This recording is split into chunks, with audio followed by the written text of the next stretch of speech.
नमस्कार, दीप्स किचन मराठीमध्ये मी दीपाली आपलं मनापासून स्वागत करते। चला तर मग आजच्या आपल्या रेसिपीला सुरुवात करूयात। आज मी तुम्हाला काजू पनीर मसाला कसा करायचा ते दाखवणार आहे। अगदी साधी सोपी रेसिपी आहे। तर त्यासाठी आपल्याला काय साहित्य लागतं ते आपण पाहूया। काजू पनीर मसाला करण्यासाठी मी इथे 50 ग्रॅम काजू घेतलेले आहेत। 250 ग्रॅम मी पनीर घेतलेला आहे। पनीर कट करून घेतले। 4 लहान साईजचे टोमॅटो मी कट करून घेतलेले। तुमच्याकडे जर टोमॅटो मोठे असतील तर मीडियम साईजचे 3 टोमॅटो घेतले तरीही चालेल।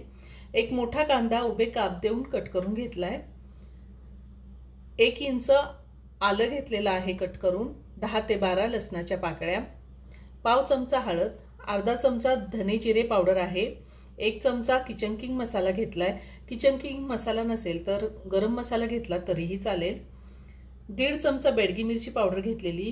बेडगी मिरची पावडर जास्त तिखट नसते, तुम्ही तुमच्या तिखटानुसार कमी किंवा जास्त घेऊ शकता। 1 चमचा कसुरी मेथी घेतली, चवीनुसार मीठ लागणार आहे। साधारण 15 ते 16 काजू आणि 1 चमचा मगज बी मी साधारण 1 तास पाण्यामध्ये भिजत ठेवले होते। थोडी कोथिंबीर बारीक चिरून घेतली, 1 दालचिनीचा तुकडा आणि 1 तमालपत्र घेतलेले। मी गॅसवरती कढई ठेवली, त्यामध्ये साधारण 1 चमचाभर तेल घालते। आपल्याला काजू चांगले तळून घ्यायचे।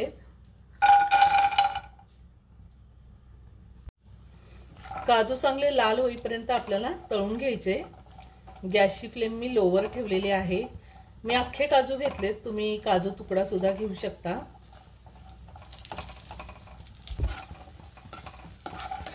काजू चांगले मी तळून घेतलेले आहेत। छान लाल रंग आलाय काजूला, मी काढून घेते। काजू मी काढून घेतलेत। आता आपल्याला ह्याच तेलामध्ये कांदा घालायचा आहे आणि कांदा चांगला परतून घ्यायचा आहे। कांदा आपल्याला ट्रान्सपरंट होईपर्यंत परतायचा आहे, जास्त लाल नाही करायचा।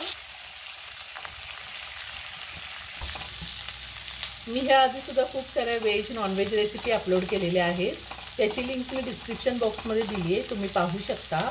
अजूनही तुम्ही माझं चॅनल सबस्क्राईब केलं नसेल तर नक्की सबस्क्राईब करा आणि शेजारील बेल आयकन क्लिक करा, म्हणजे मी ज्या रेसिपी अपलोड करते त्याचं नोटिफिकेशन तुम्हाला मिळेल आणि तुम्ही माझ्या रेसिपी बघू शकाल।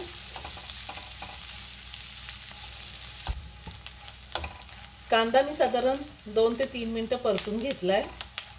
आता ह्यामध्ये आपल्याला टोमॅटो घालायचा आहे आणि टोमॅटो सुद्धा थोडा सॉफ्ट होईपर्यंत परतून घ्यायचा आहे, जास्त नाही, अगदी 2 मिनिटं परतून घ्यायचं आहे।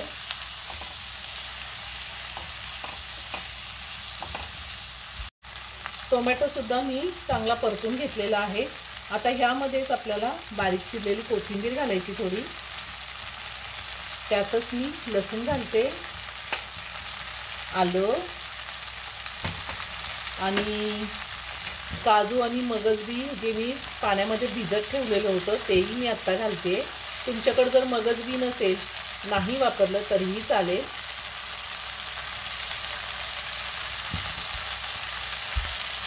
आता साधारण 1 मिनिट मी परतून घेणार आहे, जास्त नाही, अगदी 1 मिनिट आपल्याला परतून घ्यायचे।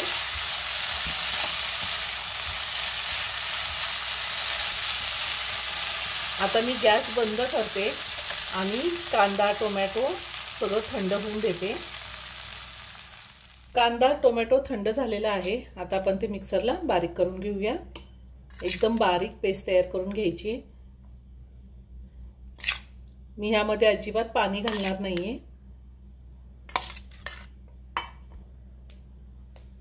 टोमॅटोमुळे पाण्याची गरज लागत नाही, तुम्हाला जर वाटलं तर एखादा दुसरा चमचा तुम्ही पाणी घालून ही पेस्ट तयार करून घेऊ शकता।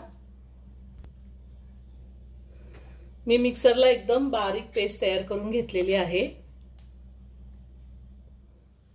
गॅसवर मी पुन्हा 30 कढई ठेवलेली आहे आणि त्यामध्ये आता 2 चमचे तेल घालते।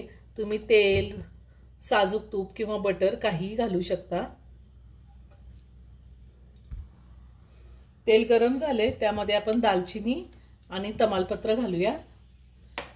त्यातच आपण जे वाटण तयार करून घेतले ते घालायचे।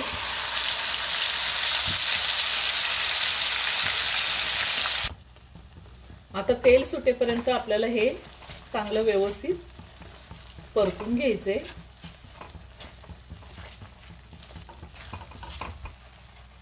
गॅसची फ्लेम मीडियमवर ठेवून मी मसाला चांगला परतून घेणार आहे। आपण यामध्ये काजू आणि मगज घातले त्यामुळे मसाला खाली लागू शकतो। एकसारखं असं चमच्याने मिक्स करत राहायचंय। मसाल्याला छान तेल सुटलेलं आहे। आता आपण ह्यामध्ये पावडर मसाले घालूया। हळद, धने जिरे पावडर, किचन किंग मसाला, बेडगी मिरची पावडर आणि कसुरी मेथी। आता हे सगळं व्यवस्थित मिक्स करून घेऊया।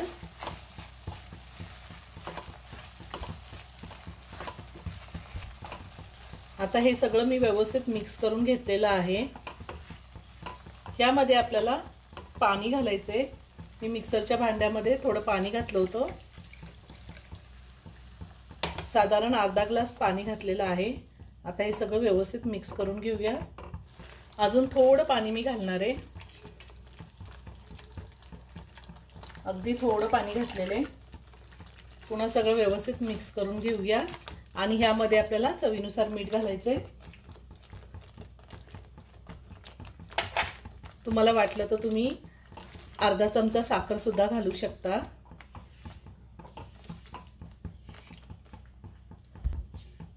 आता साधारण 2 ते 3 मिनिटं मी ही ग्रेव्ही चांगली शिजवून घेणार आहे।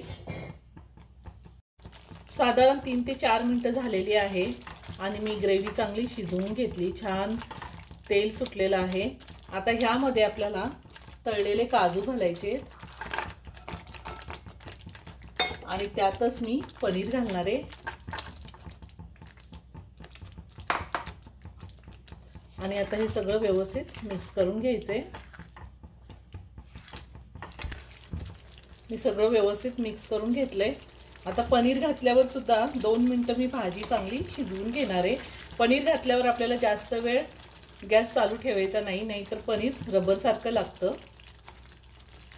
साधारण 3 मिनिटं झालेली आहे। आपली काजू पनीर मसाला तयार करून झालेला आहे। आता मी एका बाउलमध्ये काढून घेते। खूप छान झालाय।